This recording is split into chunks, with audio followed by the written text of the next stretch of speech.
요가. 강남 아파트의 충격적인 새벽. 2004년 4월 2일 서울 강남구 테헤란로 이봉 33번지의 한 고급 아파트 단지. 아직 어스름이 남아있는 이른 새벽. 출근길의 도시가 서서히 깨어나려는 순간 한 통의 다급한 신고 전화가 강남경찰서 112 상황실을 울렸다. 그곳은 서울에서도 가장 부유하고 안전하다고 여겨지는 프리미엄 주거지. 평소 같으면 이 아파트 경비원도 조금의 소란도 예민하게 눈치챘을 곳이다. 신고자는 5층의 중년 여성 이웃. 며칠째 옆집에서 이상한 썩은 냄새가 새어나와요. 문을 아무리 두드려도 인기척이 없어요. 혹시 사고 아닌지. 그녀의 목소리엔 두려움과 불길함이 뒤섞여 있었다. 즉시 출동한 팀의 리더 박준호 형사반장과 3명의 베테랑 형사가 아파트 2,101호 앞에 도착했다. 현관문은 단단한 원목, 문틈 사이로 곰팡이 섞인 비릿한 냄새가 퍼져나왔다. 이웃들은 최근 4일간 해당 집 주인, 유명 부동산 재벌 한주연 씨가 모습을 드러낸 적이 없다고 입을 모았다. 그동안 택배 음식 배달도 그대로 문 앞에 쌓여 있었다. 초인종을 여러 번 눌러도 반응은 없었다. 혹시 모를 생명사고에 대비해 박 반장은 결연한 표정으로 강제 개방을 지시했다. 경찰 특수도구로 경첩 경계를 조심스럽게 들어올리자 묵직한 문이 천천히 열렸다. 방 안에서 흘러나오는 공기는 일상과는 완전히 이질적이었다. 오랫동안 닫힌 실내엔 퀴퀴한 곰팡이와 부패된 고기 냄새, 정체를 알 수 없는 불길함이 섞여 있었다. 팀원 중 한 명이 작은 손전등을 들어올리며 거실을 집중 탐색하기 시작했다. 집기는 어지럽혀진 흔적이 없었으나 바닥 타일 여러 군데에 검붉은 얼룩이 굳어 있었다. 소파 밑 가까이에 하얀색의 작은 물체들이 불에 반사되어 돋보였고 가까이 다가가 본 형사가 장갑 낀 손으로 집어 올리자 모두가 숨을 멈췄다. 반장님, 이거 사람 뼈로 보입니다. 순간 거실 안의 공기가 무겁게 내려앉았고 박 반장은 곧장 범죄 현장 보존을 명령했다. 그러나 이 모든 것은 시작에 불과했다. 부엌으로 옮긴 팀은 더욱 기괴한 장면을 마주쳤다. 싱크대 안은 선홍색 피 얼룩이 마치 예술작품처럼 뒤섞여 있었고 칼꽂이에 4-5개의 칼이 피딱지와 진갈색 점액에 휘가 있었다. 가장 밑에 있던 한 봉투를 조심스럽게 꺼내본 박 반장은 사람의 두개골과 유사한 골편과 아직 완전히 분해되지 않은 조직 파편을 보고 차가운 소름에 휩싸였다. 재벌 주택의 고급 인테리어와 범죄의 잔혹함이 이루는 대비는 더욱 현장을 비현실적으로 느끼게 했다. 집안 곳곳을 샅샅이 수색한 끝에 현관 근처 신발장에는 남성용 신발 2켤레, 그리고 작은 상자에는 검은 끈, 테이프, 빛바랜 혈흔이 묻은 종이 조각 등이 발견됐다. 모든 단서는 이곳이 일회성 범죄 현장이 아니라 누군가가 치밀하게 계획해 꾸린 사냥터였음을 암시했다.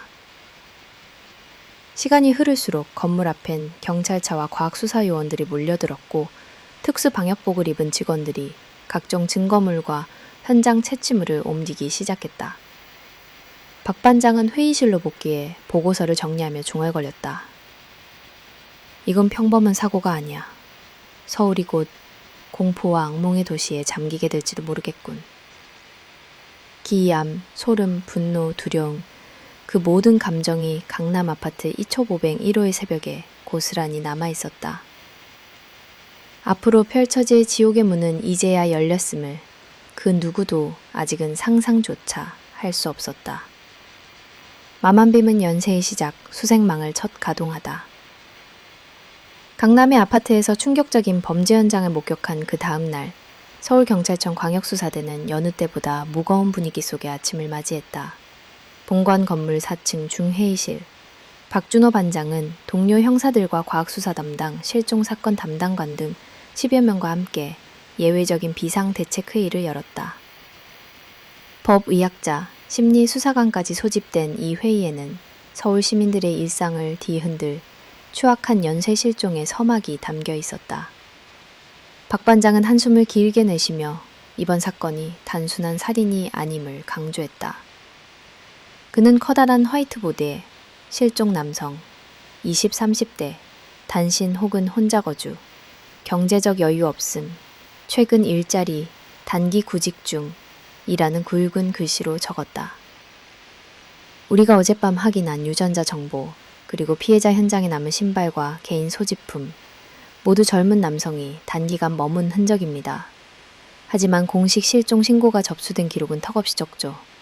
도대체 왜입니까? 대답 대신 긴 침묵이 흘렀다. 그 사이 실종사건 담당관 김영석이 조심스레 자료를 꺼내들었다.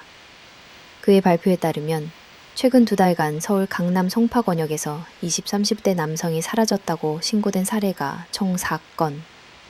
그들 모두 지방 출신, 고졸 또는 대학 중퇴, 배달업, 단기 아르바이트 또는 노래방, 클럽, 찬조직 등 임시직에 종사했던 이들이었다.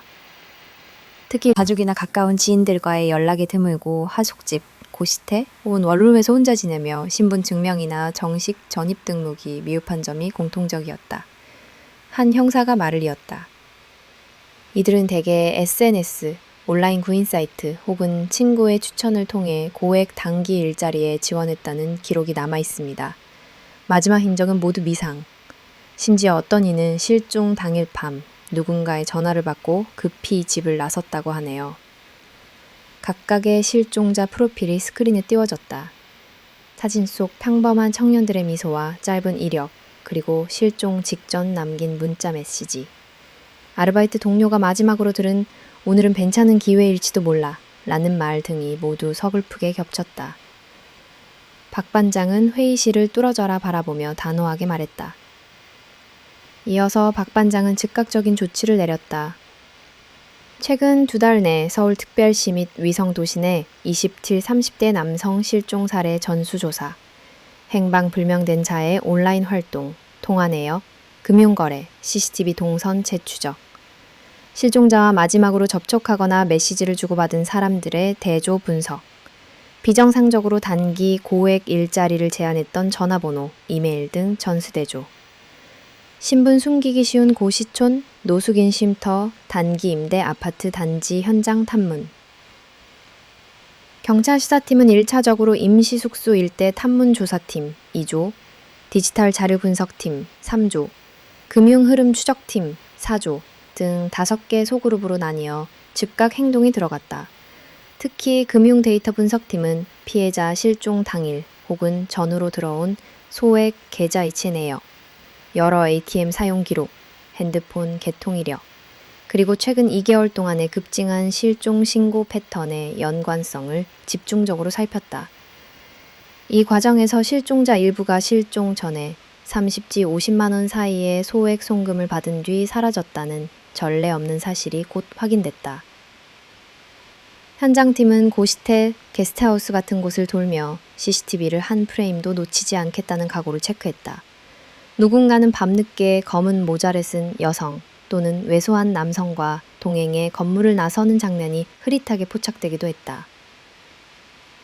또 SNS 분석팀은 커뮤니티와 메신저, 온라인 구직 사이트 등을 파고들어 고수익 여성 CEO 직원 채용, 단기 비밀 아르바이트 모집 등 의심스러운 게시글과 메일, DM, 다이렉트 메시지에 실종자 이름 혹은 연락처가 노출된 사실까지 확보했다. 박준호 반장은 회의가 끝난 직후 각 팀장에게 따로 당부했다. 그리고 팀원들 모두 간절한 마음으로 추적 수사에 돌입했다. 유전자 코드의 발견, 의혹의 이 열리다. 강남 아파트에서 수거된 피 묻은 뼈 조각과 장기 조직, 희미한 혈흔이 각국의 첨단 장비와 전문 법의학자들에게 맡겨지면서 서울경찰청은 극도의 긴장감에 휩싸였다. 주기적으로 들려오는 딩 소리와 분주한 수사팀의 발걸음, 현장과 실험실을 잇는 샘플 운반용 아이스박스까지 이 모든 과정이 서울 한복판의 거대한 범죄 실험실을 바꿔놓고 있었다. 국립과학수사연구원의 백지훈 검사팀은 밤을 꼴딱 새우며 분석을 이어갔다. 그가 현장 채취 표본을 모니터에 띄워 동료들과 회의할 때 모두의 표정은 굳어 있었다. 확실하게 말하겠습니다. 거실, 주방, 냉장고, 냉동고에서 발견된 조직 성분, 그리고 부엌칼에서 추출한 혈흔, 모두 최소 2명 이상의 서로 다른 남성 DNA가 검출됐습니다. 형사 송재혁이 물었다. 클로즈업을 통해 보여진 염기 서열, 분석 그래프는 DNA가 단순한 숫자를 넘어 살아있는 증거임을 웅변하고 있었다. 용의자의 신상은 대중적으로 알려지지 않은 빈곤층 젊은이였고 사회적 연락이 극히 드물어 실종 신고도 늦었다. 이처럼 제도권 밖의 청년들이냐는 점은 수사팀 모두를 분노와 슬픔, 당혹 속에 몰아넣었다. 여기에 두 번째 충격도 추가됐다. 또한 피해 조직 일부에선 화학약품, 특수소독제, 희석제 등 흔치 않은 물질이 검출됐다. 이는 범인이 범죄 후 혈흔과 조직, 지문을 치밀하게 세척해 증거인멸을 시도한 정황이었다. 정보 수집팀은 즉각 전국 병원, 도축장, 대형 요식업장, 실험실 근무 이력자 중 최근 단기 사직 및 갑작스러운 행방불명 사례, 그리고 고액 여성 자산가, CEO 등의 데이터베이스와 대조하며 수색 범위를 넓혔다.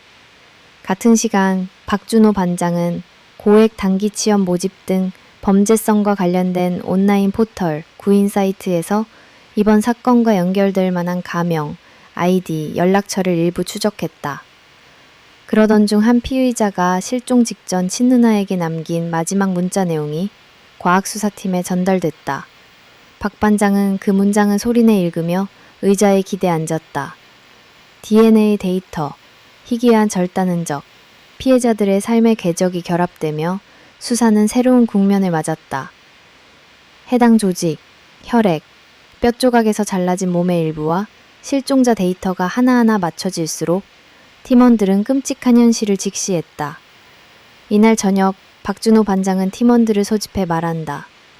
과학 수사의 힘과 인간의 이성, 그리고 끈질긴 집중력이 교차하는 순간 서울의 밤은 더욱 서늘해졌다.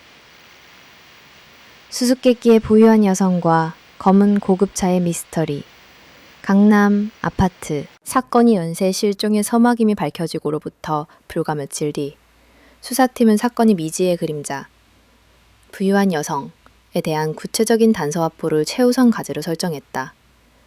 박준호 반장은 지금껏 모인 모든 정보를 화이트보드에 차곡차곡 붙이고 하나하나 따라가며 서로 연결점을 찾으려 했다. A 금수저 미망인? 주식부자? 네로라 하는 사극계의 아이콘?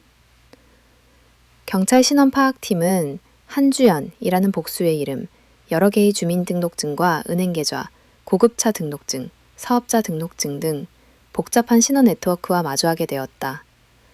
부동산 영위 이전 기록과 금융거래 기록을 통해 실체에 근접하려 했으나 한주연이란 이름조차 가명일 수 있음을 바로 눈치챌 수밖에 없었다. 먼저 그녀가 소유하거나 자주 출입한 부동산은 모두 초고가, 보안이 삼엄한 강남, 청담, 압구정 일대였다.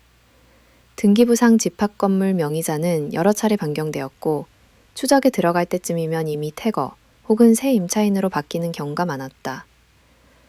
각종 사교 모임에는 재벌가 외동딸, 미망인, 외국계 자산가, 미국 명문대 출신 귀국 여성 등 다양하게 소문이 돌았다.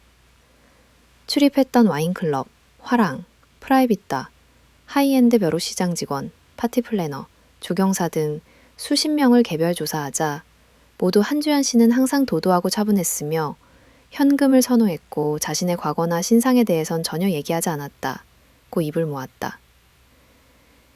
그녀는 거침없이 럭셔리 브랜드 상품을 구매하면서도 마치 그림자의 한 조각처럼 흔적을 남기지 않는 사람이었다.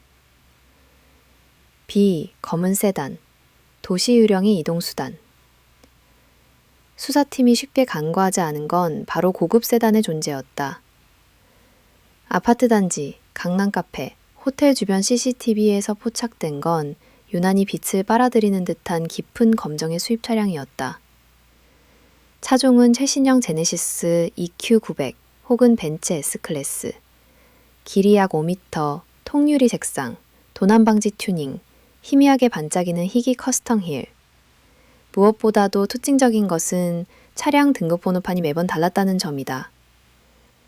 경찰 차량 추적팀은 다음과 같이 보고했다. 사건 발생 전날 23시 12분, 테헤란로 233번지 주변 CCTV에서 서울 33가 74 타렉스번, 검은 세단 출입. 같은 차량으로 추정되는 물체가 24시간 이내 신사동 한 골목, 반포동의 한 테라스 바 앞에서도 목격. SUV, 럭셔리 세단, 심지어 드물게 밴까지 기종이 달라지는 경우도 발견. 차량 소유자 조회 시 대여업체 또는 페이퍼 컴퍼니 서류상 법인의 이름이 겹치며 금융기관을 통한 리스 계약이 반복되어 실제향 소유자 혹 사용자는 흔적을 남기지 않았다. 아파트 주차관리원, 경비원, 발레 파킹 기사, 가끔씩 같은 차에 탄 작은 체구, 짧은 머리, 큰 선글라스, 흰 얼굴의 여자를 봤지만 그 이상을 구체적으로 증언한 사람은 아무도 없었다. 간혹 청년 남자가 동승했다는 말이 있었지만 그들의 신원은 확인된 바 없었다. C. 미스터리한 금융 흐름, 예측 불허 자금 관리. 다음으로 중요하게 떠오른 건 수상한 자금의 흐름이었다. 입금 방법 자체도 마치 남의 눈을 피하는 듯 수사팀은 실종자들의 계좌에서 실종 당일 약 30만치 70만 원의 소액이 한주연, 한글명, 영문명 다양 혹은 HJY, YJ한 등 유사명의 송금자로부터 입금됐다는 사실을 주목했다. 카보하이줄은 시내 한복판 ATM 기기에서 현금 직접 입금, 한 번은 호텔 고층부의 VIP 창구에서 거액을 쪼개 송금, 계좌 개설지와 주민주소지, 실제 출입은 모두 불일치 추정치, 항공권, 호텔, 백화점 VIP 라운지 등지에서 높은 빈도로 전자결제가 이뤄졌으나 본 거래 명세를 따라가 보면 매번 제3자 관리 법인 혹은 급하게 해지된 카드 발급사, 사설 응급 비상자금 등 이해하기 힘든 회계구조로 단절된다. 특별수사관 하명숙은 전략을 바꿔 이 세상에서 자금 세탁과 신원 이장을 동시에 할 수 있는 능력은 소수에 불과하다. 조직범죄 혹은 시스템 내부의 정보력에 접근할 수 있는 인물이다. 라고 결론을 지었다. D. 신화? 범죄의 설계자? 세간의 추측만 무성하다. 한편 언론은 이 사건을 대서특필하며 강남의 미녀 연쇄 유괴범, 재벌 위장마담, 실체 불명의 여형사 등 온갖 표현을 써가며 추측 기사를 쏟아냈다. 일부 사교계에서는 한주연 씨는 절대로 그럴 사람이 아니다. 악의적인 프레임이다. 아마도 신분 세탁된 해외 거부가 복수를 위해 잠입한 것이라는 설이 꼬리에 꼬리를 물었다. 그러나 경찰 내에서는 본격적 고정관념 타파 논쟁이 일었다. 팀장은 이 여성은 다중인격자 혹은 사회적 교류와 자금 조달, 탈출까지 혼자 계획할 정도로 비범하며 자신의 흔적을 지울 법 규정, 취약점, 법망 사이를 솜씨 좋게 피해 다니는 노하우를 가졌다고 분석했다. 사회관계망에는 화이트 칼라 범죄의 새로운 유형이라거나 범죄를 예술로 끌어올린 천재적 기획자라는 과장된 미신까지 유포됐다. 2. 차량 인상착의, 위장과 치밀함의 정점. 수사팀은 결국 차량 번호판과 외관을 보다 세밀하게 조사하기로 했다. 훼손 흔적, 번호판에 미세한 글씨마저 바꿀 정도로 세심히 위조된 흔적, 범퍼에 긁힌 자국, 최근 도색 흔적이 포착됐고 주변 세차장 주인은 고급차인데도 너무 자주 내부 세정을 요청하곤 했다는 증언이 나왔다. 차량 빗유리 스티커, 배기음, 헤드라이트 커버, 펜다 도장, 맞춤형 실내 카메라, GPS 로그 추적 등 차량 정밀 분석에 돌입했다. 행적이 겹치는 몇몇 장면을 비교한 결과 남성용 윈드브레이커나 모자, 일회용 마스크로 얼굴을 가리고 차에 타는 모습, 그리고 일부러 CCTV 사각지대로 진입해 차량을 잠시 세워두는 행동이 관찰되었다. F5 실체 없는 그림자가 남긴 서울의 무력감. 수사팀 내 분위기는 우리가 잡고 있는 건 정말로 한 명의 인간일까? 라는 극도의 의심과 무력감으로 번지기 시작했다. 과감한 자금 거래, 완벽히 관리된 자산 목록, 익명의 차명 계좌, 대여 신분증, 가명 방문증, 시간과 공간을 넘나들며 첨단 사설 보안 회사의 도움까지 받는 듯한 치밀함. 마치 실제로는 존재하지 않는 디지털과 현실 사이를 유령처럼 떠도는 인물 같았다. 박준호 반장은 야근하던 밤, 방 한켠에 쌓여가는 반복되는 복사본들과 고급차가 찍힌 CCTV 희미한 사진들을 바라보면서 깊게 생각에 잠겼다. 이 여인은 우리가 아는 세상 밖에서 살아가는 사람이다. 전통적인 감각으로는 절대 붙잡을 수 없을 것. 서울, 그리고 수많은 젊은이들의 공포. 연쇄 실종이 알려지면서 강남의 밤거리와 취업준비생 커뮤니티에는 드리운 공포와 불안이 들끓었다. 누구도 함부로 고액의 구인 제안을 믿지 않았고 일자리를 얻으려던 젊은 남성들은 불안에 떨며 집단적으로 외출을 꺼리기 시작했다. 경찰은 피해 확대를 막기 위해 각종 분실, 실종 신고 접수를 긴급 체제로 전환, 시민들에게 SNS 경고문을 발송했다. 언론, 온라인, 그리고 무엇보다 이미 상상으로 괴물이 되어가는 한 주연의 실루엣, 구인 미끼, 도시의 죽음의 덫이 펼쳐지다. 2004년 봄, 서울, 강남 여실장 직속, 비서 및 보조 채용. 신체 건강한 20후 30대 남성, 주 6일, 단기 고소득, 월 500 이상, 숙소 지원, 신변 보장, 면접은 반포 압구정, 서초 등 본인 희망 지역에서 가능, 임금 일부 선지급, 연락처 555, 채팩, 메일, 시크릿 보스, 감매니. 취업난에 지친 젊은이들 사이에서는 어느 날 갑자기 고수익 단기 알바가 돌풍처럼 번져나갔다. 대화댕에서는 공통적인 미묘한 어조와 첨단의 개인 맞춤형 접근법이 발견되었다. 며칠 전 막 원룸 구인을 마친 한 청년은 휴대폰 문자로 건장하고 신뢰가는 이미지의 적임자라 추천받았다며 정중한 초대 메시지를 받았다. 면접은 실제 일에 필요한 최소 요건만 물어보고 전혀 불필요한 신상 요구 없이 간편하게 진행할 것이라는 말은 그들을 안심시켰다. 취업시장의 각박함을 너무나 잘 아는 누군가 배상의 심려와 처지를 100% 꿰뚫고 있었다. 바쁘거나 부모의 감시에서 자유로운 독립생활자, 돈이 급한 단기 입금 선호자, 감정 기복이 크거나 가족, 친구와 관계가 멀어진 이들 타깃은 반드시 취약한 남성 청년이었다. 일부 피해자는 면접비 5만 원, 계약금 50만 100만 원을 예약 계좌로 송금받고 흥분을 감추지 못했다. 신뢰와 흥분이 극도로 혼재된 순간 그들은 죽음의 문 앞까지 무방비로 걸어가고 있었다. 면접, 그리고 현실이 된 함정. 경찰이 뒤늦게 확보한 면접 후 행적은 우연 이상이었다.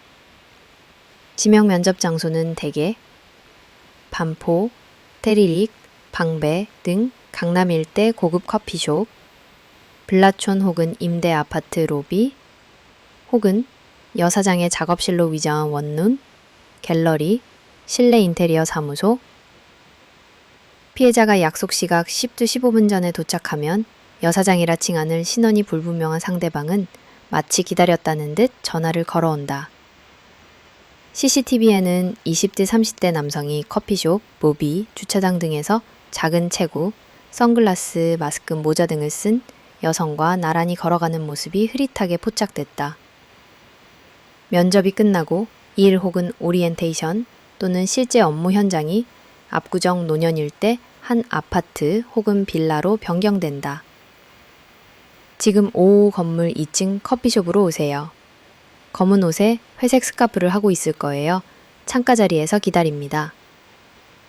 혹은 업무 특성상 외부인은 피해야 하니 안전을 위해 차량 이동이 필요하다. 등 적절한 경계심을 무장해제시키는 친절함과 전문성. C. 완전 범죄를 노린 미로와 흔적 지우기. 피해자들은 대부분 그 이후로 세상에서 자취를 감췄다. 차량은 CCTV 사각지대 혹은 아예 일반인 통행이 거의 없는 지하주차장 입구에서 몇 번 오간 뒤 사라졌다. 그 뒤 피해자가 마지막으로 목격된 곳에는 공통점은 모두 휴대폰이 면접 통행 직후 꺼지거나 위치 추적이 불가해진다는 것이었다. 일부는 마지막 연락만 남겼다. 오늘부터 일 시작이야. 누나 기도해줘. 지문이 묻은 커피잔, 페이크로 세팅된 명함 몇 장, 조작된 채용 안내문 혹은 근로계약서, 사라진 CCTV, 클라우드 영상 기록이 남았을 뿐이었다. 특이한 점은 실종 직후에도 피해자 계좌로 소액 입금이 수회 더 들어오는 마치 신뢰 강화를 위한 행동이 반복된다는 점이었다. 이 돈을 찾으러 일부 피해자가 ATM을 이용할 때마다 옆에서는 여전히 검은 옷을 입은 작은 체구의 여성이 함께했다는 추가 목격이 이어졌다. D. 온라인 범죄의 진화, 맞춤형 사냥 시스템. 사이버 수사대의 분석 결과는 더욱 경악스러웠다. 단순 이메일 문자 발송이 아니라 구직자가 올린 자기소개 업로드 빈도, 말투, 희망급여, 과거 구직권역, SNS 에너지 PA 던, 자주 접속하는 취업정보 페이지 등을 봇 보고와 키워드 필터, 데이터 수집기로 훑어보고 맞춤형 미끼 메시지를 수백 수천 번 발송했다. 한편 채용 공고는 구직 사이트 회전 광고, SNS 맞춤 광고, 심지어 피해자 친구에게 추천인 사례금을 미끼로 제안하기도 했으며 일부 프리랜서 모집 공고도 수시로 갱신되었다. 메일 계정, 카카오톡 오픈 채팅, 텔레그램, 심지어 가상번호를 활발히 활용했기 때문에 실제 신원 추적에 엄청난 시간과 체력이 소진됐다. 2. 미끼 수사, 그녀의 그림자를 줬다. 경찰은 사건 해결의 실마리를 잡기 위해 현장 미끼 수사 전략을 세웠다. 이내 연락이 왔다. 형사는 실제로 압구정 소재의 한 카페에서 면접 통보를 받았다. 현장에는 이제껏 피의자와 동일한 특징, 작은 체구, 검은 복장, 마스크, 짙은 선글라스, 지역 여성이 있었다. 미세한 동공 움직임, 날카로운 시선, 그리고 예상치 못한 미끼 수사 대응법, 신분증 대조 확인이 필요하니 여기서 기다리라, 라며 돌연 자리를 떠남까지 상대는 극도의 경계와 치밀함을 보였다. 이후 팀원들의 그림자 추적도 수포로 돌아갔다. 그녀는 곧장 건물 뒷길로 빠져나가 신분 세탁된 렌트카에 올랐고 근처 지하도로 사라졌다. 피해자의 가족과 친구들은 경찰에 끝없는 문의와 언론사에 제보와 구원 요청을 보냈다. 인터넷 커뮤니티엔 고액 아르바이트 이고 사기라는 경고글이 퍼지기 시작했다. 취업준비생 카페, 고시생 모임, PC방에서는 서로 조심하라는 이야기가 이어졌고 피해자 청년들은 익명의 채용 공고를 우선 의심하게 되었다. 경찰은 미끼 수사 실패와 디지털 흔적조차 무력화하는 피해자의 속도를 체감하며 고뇌에 빠졌다. 박준호 반장은 다시 한번 팀을 소집해 다짐했다. 내 아들은 평범한 대학생이었어요. 절대 불법을 할 애가 아닙니다. 그날 밤 이후 동생은 세상과 단절됐습니다. 범인은 꼭 잡아야 합니다. 지, 미지의 덫. 서울 뜨거운 도시 위에 들이운 침묵. 유난히 뜨거웠던 여름날 실종자 트래픽은 잠시 잠잠해지는 듯 했다. 하지만 더 깊은 함정이 준비되어 있음을 아는 이는 없었다. 도시 위에 안개처럼 깔리는 불신, 취약 남성 청춘들의 슬픔, 그리고 범죄자를 쫓는 이들의 지독한 집념. 암연화. 압구정 저택, 냉동 지하실과 끔찍한 비밀 발견. 2004년 8월 1일. 이른 아침 서울 강남구 압구정동의 한 저택이 경찰 특수수사대의 급습으로 세간의 시선을 집중시켰다. 올블랙 버디에 권총을 맨 포렌식 요원, 최첨단 실험 장비로 무장한 국과수 법의관들, 그리고 그 모든 움직임을 숨죽이며 지켜보던 수사 책임자 박준호 반장의 긴장된 눈빛. 이날의 주택은 단순한 호화 주택이 아니라 한 시대를 뒤흔든 죽음과 광기의 무대가 된다. A. 첫 냄새, 첫 단서. 저택으로 접수된 신고는 단순했다. 경찰은 강제 개문 후 1층과 2층의 인테리어에 한눈에 당황했다. 벽난로 뒤 비밀스럽게 감춰진 지하실 입구. 이틀 전부터 하수구에서 악취가 심하게 올라와요. 뭔가 동물 사체 같은 것보다 환기가 더 안 되고 기분 나빠요. 이웃들의 제보를 받은 경비가 집주인을 여러 번 찾아갔지만 며칠째 인기척이 없었고 정원 관리인들조차 모습을 본 지 오래였다. B. 공포로 굳은 지하의 첫 발걸음. 지하실은 엄청난 방음 설계와 첨단 자동 도어락으로 보안이 철저했다. 경찰 특공대가 진입 코드를 해제하자 사방에 푸른빛 냉기 가득한 방이 나타났다. 수사팀이 제일 먼저 눈치챈 것은 벽을 따라 배치된 각종 실험기구, 그리고 정육점에서나 보일 법한 커다란 고기 절단기와 에어 컴프레셔, 산업용 믹서기였다. 냉장, 냉동고 안에서는 형광등 불빛에 드러난 것은 은색 냉동고, 검붉게 변색된 피의 얼룩, 그리고 무수한 비닐 뭉치였다. 조직 일부분이 모습을 드러냈다. 누군가 해부학적 지식과 외과적 솜씨로 식별 불가능하게 잘라 분류한 끝이 드러났다.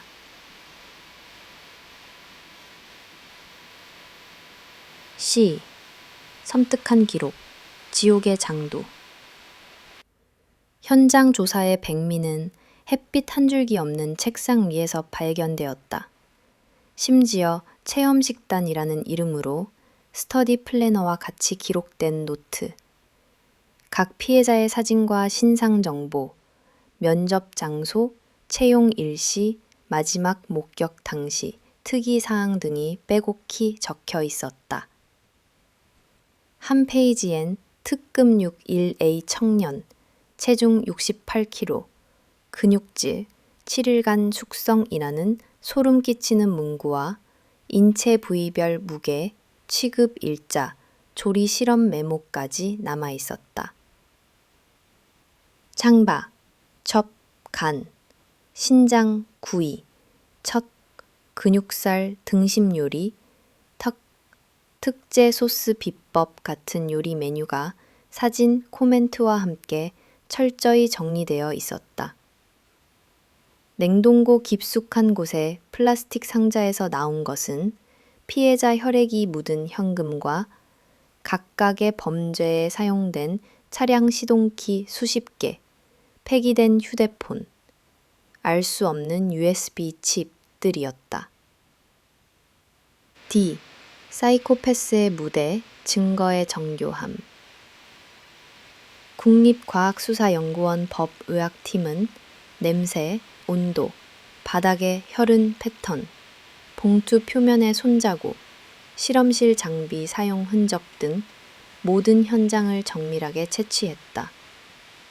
과학적으로도 범인은 ADN 검사는 물론 현장에 남은 서명, 고무장갑에 남은 땀의 미량 DNA, 구석진 먼지에서 뽑아낸 모발 등 현미경 분석까지 총 동원됐다. 첩, 앞바짝 및 병원급 살균 관리, 첩, 체계적 체증 차단, 방진복 착용, 설비 주기적 교체, 첩, 좌표 없는 선정 및 물류 라벨링, 첩, CCTV 저장 장치, 완격 폐기. 라는 점에서 흔한 범죄자와 차원이 다른 수준을 보였다는 것이 박준호 반장의 판단이었다. 2. 수사팀의 충격과 서울의 분노. 수거한 봉투에서 출현한 뼈, 치아, 열쇠고리 등 일부 유품으로 최소 8명의 피해자가 확인됐고 기록상 대상이 더 남아있음도 드러났다. 박준호 반장은 언론은 연일 생생한 기사, 앵커들은 눈물로 사연을 전했고 경찰청 홈페이지에는 젊은 남성 가족들의 제보와 신원 확인 문의가 폭주했다. 피해자 신원 확인은 가족에게 거래 내역, 사설 창고 임대 계약서, 방문 내역 등 또 다른 사냥터의 실체가 남아 있었다. 검은 저택, 영화나 악몽의 상징. 조용한 압구정 골목의 어느 저택이 한순간에 서울의 지옥이라는 별명을 얻게 된 데엔 이유가 있었다. 경찰들은 수사 종료 후에도 그 냉동실의 냄새, 묵직한 공포, 그리고 기록 노트의 악몽을 잊을 수 없다고 말했다. 압구정 저택은 범죄의 끝이 아니라 또 다른 비극의 출발점일 수 있음을 살아남은 이들은 직감적으로 느끼고 있었다. 냉동 지하 공간에서 뿜어져 나오던 저음의 팬소리, 벽타일 위 손자국, 무성한 정원과 대조되는 피와 한의 흔적은 서울 시민들에게 영원히 지워지지 않는 충격을 남겼다.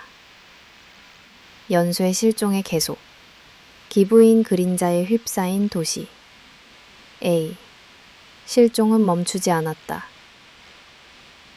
압구정 저택의 지하에서 끔찍한 증거들이 드러난 이래 서울의 밤이 다시 밝을 틈은 없었다.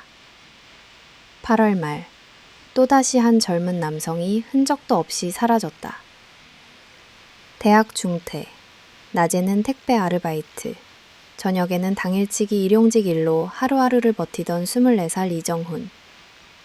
그가 마지막으로 집을 나선 이유 역시 고수익 단기 채용 면접. 단 며칠 만에 청담동, 방배동, 서초동에서 같은 양상으로 연쇄적으로 2명이 추가 실종됐다는 신고가 접수됐다. 경찰이 환기와 감식에 총력을 다하는 사이 불안은 이미 강남 송파 서초의 원룸촌, 고시촌, 심지어 인근 수도권 이성도시까지 파고들었다. 도시의 초조한 그림자. 가을로 접어든 서울. 젊은 남성들이 무리를 지으며 외출하는 모습이 언론 카메라에 자주 잡혔다. PC방, 편의점, 게임 아르바이트 등 청년들이 모이는 곳마다 익명의 경고문이 돌았다. 면접 연락 오면 반드시 가족에게 얘기하라. 고소득 알바, 사장님이 여자면 무조건 2번 확인. 길가에서 검은 차가 다가오면 절대 타지 마라. 불신과 경계가 커졌지만 기회와 생계의 갈등 앞에서 무너지는 청년들도 여전했다. 한 실종자 어머니는 기자에게 손편지를 보냈다. 우리 집 아들은 하루 4시간을 일하다가 이렇게 사라졌어요. 그 아이가 마지막으로 보낸 돈이 면접비라네요. 누가 이 아이들의 피눈물에 값을 치러줄 겁니까? 의심, 루머, 그리고 신화가 되다. 사건이 확산되자 사회 전반에 기괴한 루머와 허구적 공포가 퍼지기 시작했다. 한주연이라는 여성은 이미 실존하지 않는 유령이란 2중, 3중 생활을 하고 있다는 추정만. 심지어 연쇄살인 자체가 특정 재벌가의 복수극 또는 미신 의식에 연루됐다는 괴담까지 인터넷을 채웠다. 이름조차 가명이라는 경찰 공식 설명에도 도시 곳곳엔 블랙코트, 선글라스를 착용한 여성만 나타나면 시민 신고 전화가 빗발쳤다. 강남 일대의 발렛 파킹, 고급 미용실, 호텔 VIP 라운지에선 최근 며칠 새 알 수 없는 여성 VIP가 묵묵히 검은 세단을 몰고 출입했다. 는 증언이 이어졌다. D. 경찰의 심리전, 지치지 않는 추적. 경찰은 하루 20시간 이상 주거지, 차량 대여 기록, 페이퍼 컴퍼니 등 허위 법인, 호텔 이력과 출입 명단, 그리고 한주연 주변의 여성 지인, 옛 파트너까지 샅샅이 조사했다. 피해자 가족이 마지막 희망으로 남긴 SNS, 온라인 제보, 오피스텔 앞 인터폰 녹취, 택배실 외부 카메라까지 단서를 찾으려 안간힘을 썼다. 하지만 그녀는 마치 인간이 아닌 알고리즘이나 밤거리를 떠도는 그림자처럼 현실을 비웃었다. 사이버 수사대는 이메일 서버, 텔레그램, 오픈 채팅방을 이용한 음성 변조 통화, 가상 계정 등을 역추적했으나 본래 소스, 매번 가상 서버 혹은 24시간 이내 해지된 유령 계정에서 나왔다. 2. 대한민국의 거리, 극한의 불안이 번지다. 9월, 10월로 진행된 2달간 서울 밤거리는 눈에 띄게 달라졌다. 이전엔 밤에도 사람들로 붐비던 강남대로 고시텔 인근 PC방 뒷골목에는 이젠 일찍부터 불이 꺼졌다. 택배, 대리운전 청년들이 친한 동료가 아닌 이상 절대 혼자 이동하지 않았으며 온라인 취업 사이트의 신규 공고 게시량이 2성 가까이 줄었다. 대학교, 알바생, 카페마다 익명 채용 이상 위험이라는 배너가 걸렸고 취준생들을 위한 무료 신원 조회, CCTV 설치 지원까지 정부 지원으로 확대되었다. 한 언론은 이렇게 썼다. 수십억 자산가, 정체불명 여성의 그림자, 그리고 아무도 모르는 젊은이들의 침묵 속 절망. 이것이 서울이 맞이한 21세기 악몽의 얼굴이다.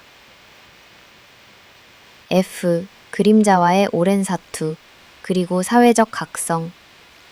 경찰청은 실종자 가족과 시민들을 대상으로 심리상담 한라인, 피해자 지원 디지털 플랫폼을 도입했다.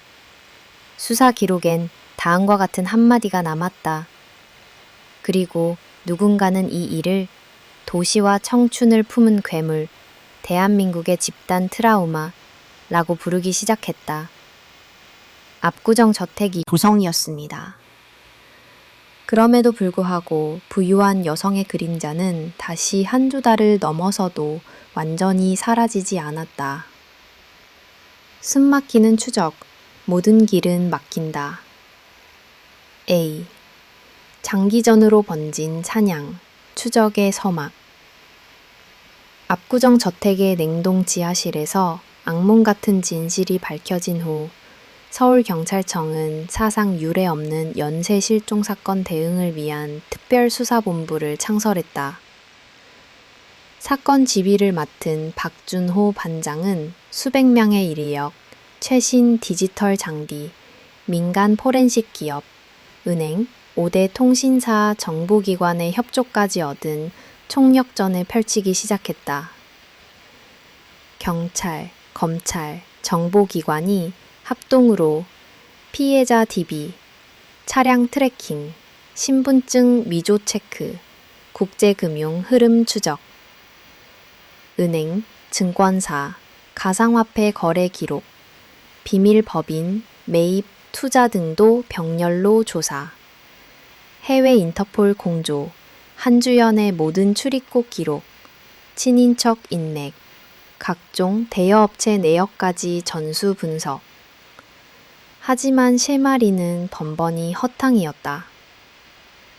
범인은 이미 경찰 움직임을 예견한 듯 모든 정보의 흔적을 미리 끊거나 가짜로 덧씌워두고 있었다. B.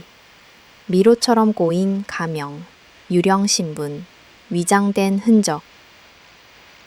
단속 대상이 된 한주연이라는 인물은 복수의 주민등록증, 진본과 위조를 반복 사용, 수십 개의 통장, 카드, 차명 계좌, 페이퍼 컴퍼니 등기, 자동차 리스, 사슬, 자주 바뀌는 명의, 호텔, 콘도, 오피스텔, 고급 임대주택의 빈번한 이동 등 자신을 완전히 구조화된 유령처럼 위장하고 있었다. 얼굴 인식, 지문 데이터도 정식 등록 신분과 번번이 어긋났으며 경찰의 미끼 계정 시도 역시 즉시 차단, 삭제, 프로필 위조 및 VPN 차단까지 철저했다. 렌터카 회사, 보안업체, 고가의 사설 경호 서비스와 거래 빈번, CCTV는 이리 이유마다 일부러 새로운 각도, 차량으로 등장, 도시 곳곳의 오피스텔, 단독주택, 창고, 심지어 시골 별장까지 수십 곳을 거점으로 활용. 박준호 반장은 한밤에 노트북, 수백 장의 CCTV계 캡처, 인상 차기, 신분증 이미지 더미를 앞에 두고 그녀는 단 하나의 인간이 아니라 정보와 현실 사이를 넘나드는 알고리즘 자체 같다고 중얼거렸다. C. 분석과 반분석의 전쟁, 기술의 한계. 각종 빅데이터 분석, 인공지능 흔적이 제거돼 있었다. 심지어 어떤 피해자 기록은 추적팀이 접근하는 순간 재빠르게 계좌가 해지, 아파트 임대가 해약, 차량은 재등록, 교통카드까지 대여하게 되는 기이한 형태로 나타났다. 수사팀은 점점 더 많은 변수와 교차로 서로를 의심하고 이쯤 되면 조직 내부에도 정보원이 있는 게 아니냐는 불만까지 터져나왔다. 치, 새로운 희생, 반복되는 악몽. 그러는 동안에도 실종자의 수는 늘어났다. 강남, 서초, 송파를 넘어 구로, 노원, 경기 일부 위성도시까지 패턴은 그대로였다. 20, 30대 남성, 저소득 또는 고시생, 단기 알바 구직자 우선 타기, 온라인 미끼와 면접, 임대주택 내 동행, 실종. 각 실종자 가족에겐 면접비, 성공 사례금이 수차례 소액으로 입금되거나 마지막 메시지가 유언처럼 남는 경우가 늘어남. 심지어 범죄 심리학자조차 피의자가 사회적 군상을 실험하듯 의식적으로 사회 약자를 선별해 패턴을 바꾸면서 수사의 허점을 즐긴다고 진단했다. 경찰 내 이 정도 치밀함이면 범인은 절대 혼자가 아닐 것. 고급 정보와 시스템 전문 지식, 자본력, 사회적 네트워크 모두 갖춘 다중인물화 집단 혹은 카르텔이라는 의심도 점점 커졌다. 2. 조직의 한계와 심리적 고갈. 실종자 가족의 항의와 언론 비판, 상부 압박이 수사팀에 쏟아졌다. 박준호 반장은 밤마다 누구의 실수도 아니며 서울이라는 도시 자체의 그늘이 이 사냥을 만든 것일 수도 있다며 침통하게 말했다. 경찰 내부는 점점 피로와 무력감, 자포자기의 공기가 뒤섞였다. 이 정도면 대한민국에서 신분 증명도 금융 거래도 얼굴 인식도 의미 없다. 우리는 법과 제도의 경계틈, 디지털 감시의 맹점을 집요하게 파고든 괴물과 싸우고 있다. 아무리 현장을 막아도 그늘 속에 또 다른 덫이 생긴다. 경찰청장조차 필요하다면 국제범죄와 동일선상 수사를 하라며 예산과 권한을 확대했으나 실질적인 돌파구는 열리지 않았다. F. 결정적 삭각, 또 다른 사냥의 예고. 수사가 2년을 넘기자 사건의 본질은 한 명의 광인인가? 아니면 우리 사회 시스템의 빈차와 동행하는 젊은 남성 목격. 압구정에서 은닉 자상 흔적. 그러나 곧장 모든 자료 급삭제. SNS엔 또다시 고수익 난접 구인 글이 떠오르기 시작. 모든 길은 또다시 미로처럼 막혔다. 경찰 라운지는 늦은 밤에도 불이 꺼지지 않았고 서울 청춘들과 그 가족들의 몸과 마음은 사라지지 않는 공포에 휩싸여 갔다. 추적의 끝, 혹은 새로운 늪, 경찰, 언론, 피해자 가족, 누구도 끝을 확신할 수 없었다. 누군가는 서울 한복판의 유령처럼 오가는 기부인, 그림자를 붙잡으려다 스스로 벽에 갇혔다고 말했다. 박준호 반장은 자료가 쌓일수록 머리가 더욱 무거워지고 팀원들의 피로한 눈빛 속에서 우리는 현실이 아니라 신화가 된 범죄와 싸우는지도 모른다 고 고백했다. 이 거대한 집단 불안과 괴담, 그리고 모두를 뒤흔드는 공포의 마디에서 단 하나의 실타래, 그 단서를 쥐는 날까지 사냥은 끝나지 않고 서울의 미로는 여전히 그 누구도 허락하지 않은 달마를 숨기고 있었다. 새로운 아파트에서의 소름돋는 발견, 악마의 기환. A. 침묵을 깨운 비명. 또 다른 실종과 신고. 2007년 5월, 장마가 시작되기 전 서울 송파구의 한 신규 고급 아파트 단지. 몇 주 전부터 이웃집에서 썩은 냄새가 심하게 납니다. 쥐인가? 동물 사체인가 싶었는데 사람이 사는 흔적도 전혀 없고 현관 앞 택배, 우유도 그대로 쌓여 있어요. 경찰은 출동 즉시 현장에 도착했다. 현관문은 굳게 잠긴 채였고 누군가가 안에서 문틈을 바짝 테이프로 봉한 흔적이 드러났다. 곧 경찰과 경비, 관리소장은 합동으로 강제 개문에 들어갔다.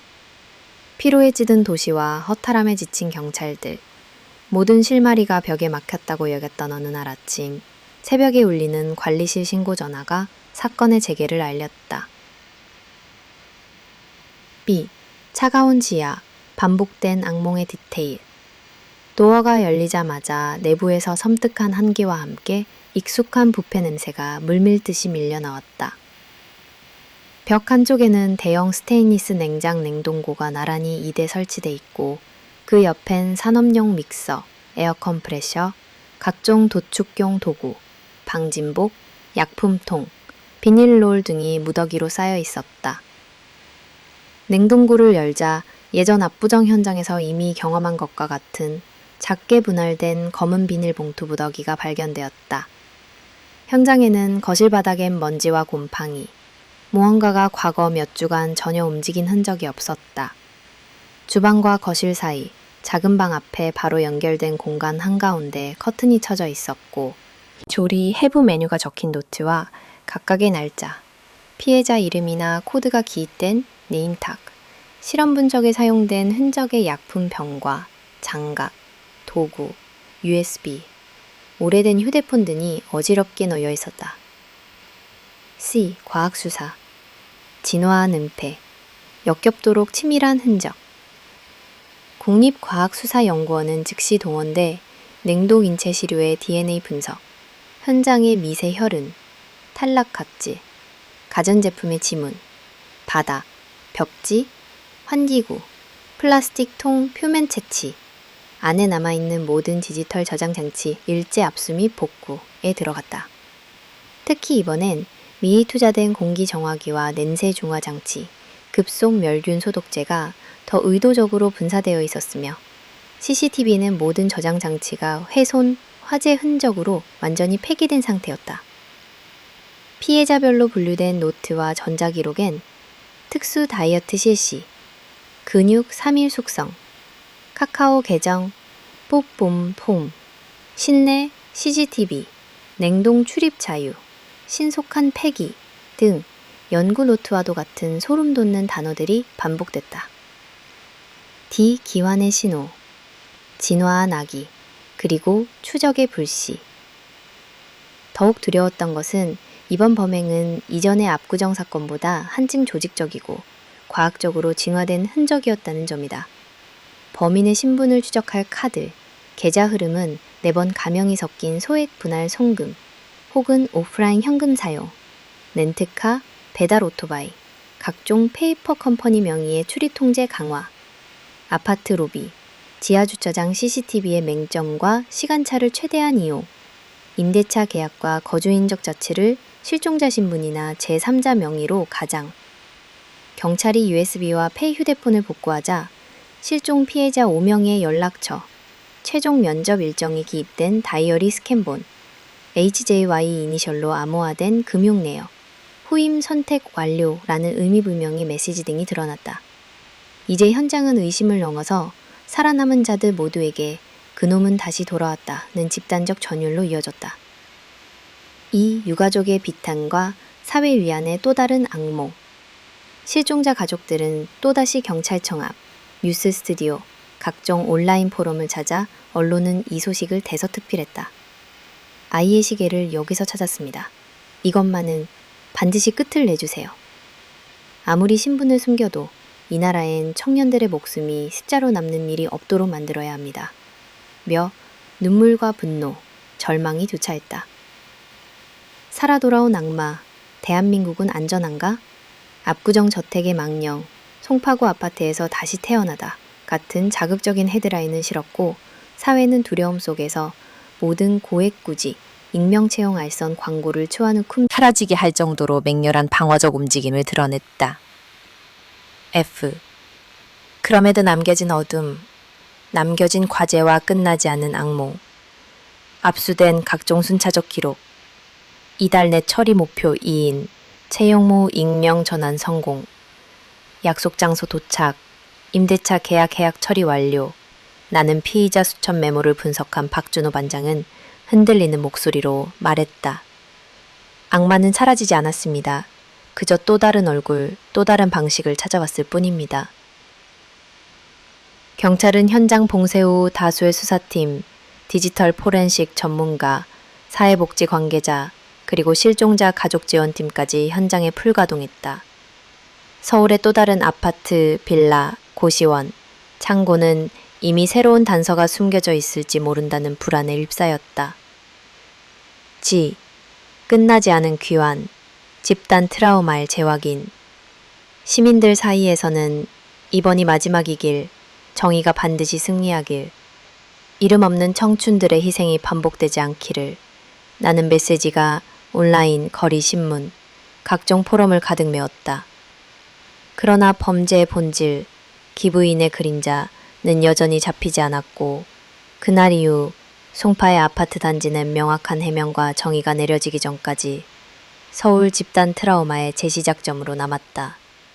어쩌면 또 다른 곳, 또 다른 신분, 또 다른 방식으로 악몽은 반복되고 있을지도 모른다는 불안감이 2000년대 중반 서울 전체를 휘감았다. 한주연, 유령 검거, 서울 악몽의 종결. A. 조용한 비, 시작되는 파국. 2007년 6월 중순, 서울 서초구 고급 호텔의 한 스위트룸.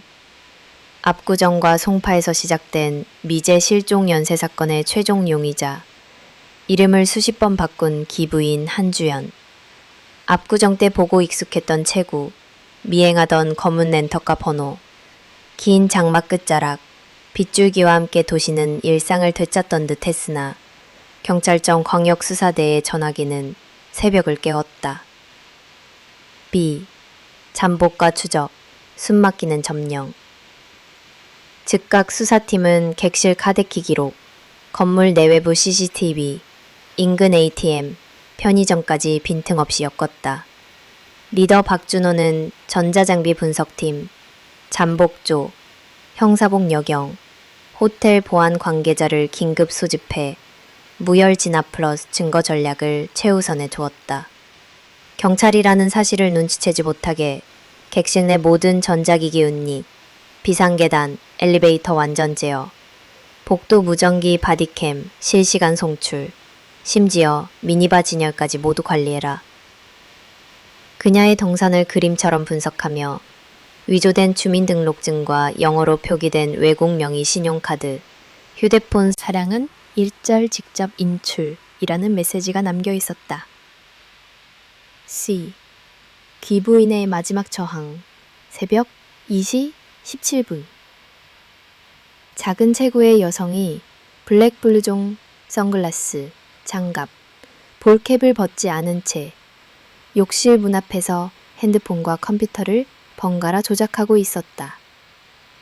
형사들은 총기 대신 바디캠과 소형 전기충격기를 들고 접근했다. 최종 범인은 4개의 가명 여권, 7개의 휴대폰, 수십 장 신용카드, 외국 회사 명의의 금괴와 골드바, 최근 발행된 사살 도어락 카드키 수십 개와 함께 검거됐다. 나는 누구도 죽이지 않았다. 다만 수요, 돈, 세상에서 버려진 것에 따랐을 뿐이다.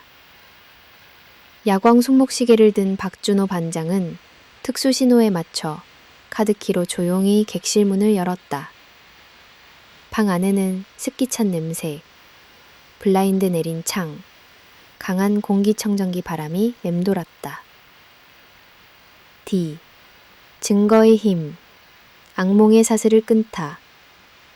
압수된 USB와 노트북, 비상금에서 최소 19명 실종자, 피해자 신원, 실시간 거래 내역, 가상화폐 송금, 각종 임대주택 사진, 각종 차명 계좌, 병원 도축장 알바 일지, 중간 브로커 이메일, 추가 실종 가능성 시사하는 암호화된 메모 등이 연이어 복구됐다.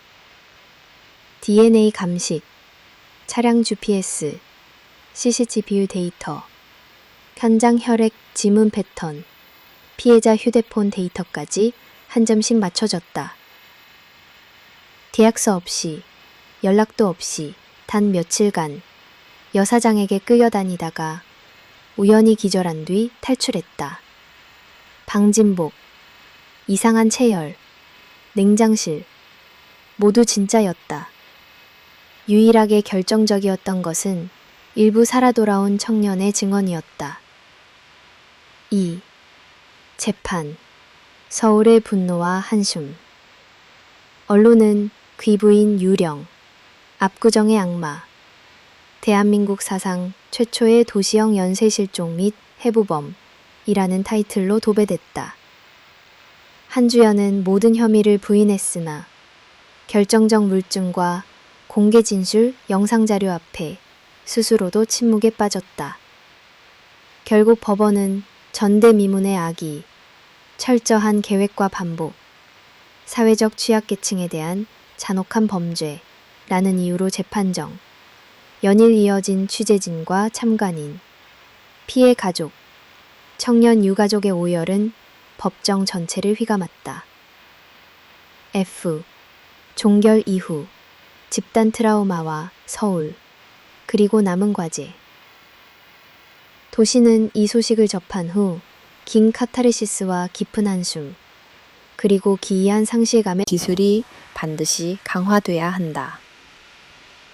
경찰청은 최종적으로 전국 고위험 아르바이트 채용 정보 모니터링, 주변 고시원, 아파트, 빌라촌, 그리고 구직 사이트에는 신분, 거주 기록 검증 강화, 피해자 심리 지원 펀드 도입 등 정책화에 힘썼다. G. 서울. 악몽의 시간 뒤에서 박준호 반장과 형사팀은 종결 후 회식 자리에서 서로를 바라보며 묵직한 한마디를 남겼다. 폭우와 햇살이 번갈아 반복되는 여름 새벽. 그리고 그들의 기록에는 마지막 경고가 남았다. 우리가 잡은 것은 한 명의 악마가 아니야. 우리 사회의 얇은 빛 밑에 잠들었던 거대한 어둠이었다.